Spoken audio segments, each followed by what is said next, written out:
सिंध के वॾे वज़ीर सैयद मुराद अली शाह ज़िले दादू में गुरबत सबब रक़म के एवज़ 45 घट उम्र के छोकरियुनि जे शादियुनि वारी ख़बर जो नोटिस वरितो आहे। वॾे वज़ीर सैयद मुराद अली शाह के तर्जुमान पारां जारी कयल बयान में वॾे वज़ीर सैयद मुराद अली शाह जो हवालो ॾींदे चयो वियो आहे त हुन कमिश्नर हैदराबाद सां 45 छोकरियुनि जी पैसनि एवज़ शादियुनि ते रिपोर्ट तलब करे वरिती आहे। वॾे वज़ीर पुछाणो कयो आहे त छा पढ़ियल छोकरियुनि जो तालुक़ु ॿोॾि मुतासिर कुटुंबनि सां आहे ऐं उन्हनि जी केतिरी इमदाद कई वई। वॾे वज़ीर हिदायत कई आहे त नियाणियुनि जी समाजी मुआशी कानूनी सबब ॿुधाए वञनि, कमेटी जोड़े ॻोठ में तफ़सीली जांच करे रिपोर्ट पेश कई वञे ऐं इहो ॿुधायो वञे त परणायल छोकिरियूं हिन वक़्तु कहिड़े हाल में आहिनि।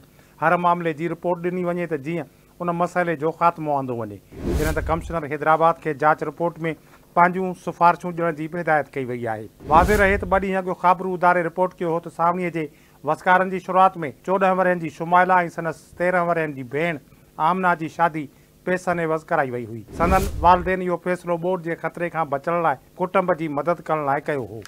पाण खां ॿीणी उमिरि वारे शख़्स सां शादीअ बाद शुमाइला फ्रांस जे ख़ाबरू इदारे AFP खे ॿुधायो त उहा ॻाल्हि ॿुधी खेसि ख़ुशी थी त संदसि शादी थी वेंदी।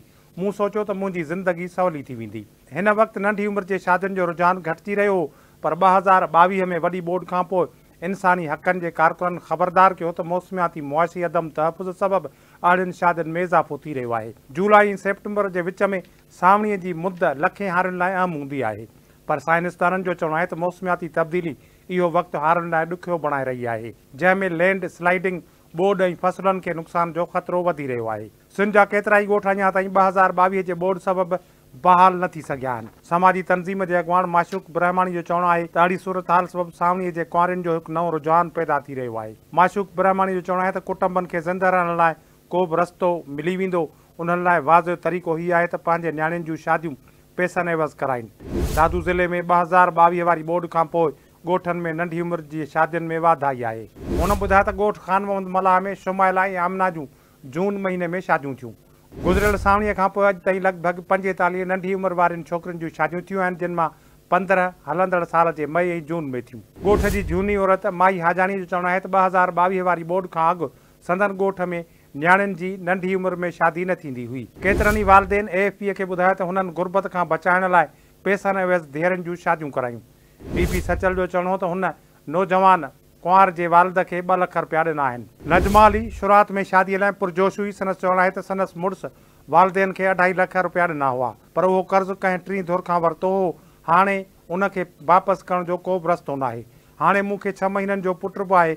मूं सोचियो त मां लिपस्टिक, मेकअप, कपिड़ा ऐं क्राकरी वठंदसि। सरकारी अंग अखरनि मूजिबि पाकिस्तान जे केतिरनि ई हिसनि में घटि उमिरि जे छोकिरियुनि जूं शादियूं आम आहिनि ऐं दुनिया में 18 वरहनि खां घटि उमिरि में शादी कंदड़ छोकिरियुनि में तादाद जे हवाले सां 6 नंबर ते आहे। यूनिसेफ घटि उमिरि जे शादियुनि में घटिताई रिपोर्ट कई हुई, पर ॼाण मिली रही आहे त कुदरती वाक़िया छोकिरियुनि खे ख़तरनि खे मुंहुं ॾियण ते मजबूर कनि था। 31 वरहनि जे दिलदार अली शेख ॿोॾि सबबि बेघर थियण बाद इमदादी कैंप में रहंदे पंहिंजी वॾी न्याणी महताब जी शादी कराइण चाहिई। उन वक़्तु महताब जी उमिरि रुगो 10 वरह हुई। पोरियत ॿुधायो त हुन गुरबत सबबि नियाणीअ जी शादी कराइण चाहिई।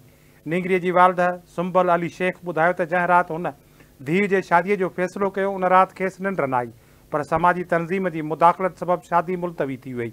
महताब खे सिलाईअ जे हिकु सेंटर ते दाख़िल करायो आहे, जिते हू कुझु रक़म कमाए तालीम जारी रखी सघे थी।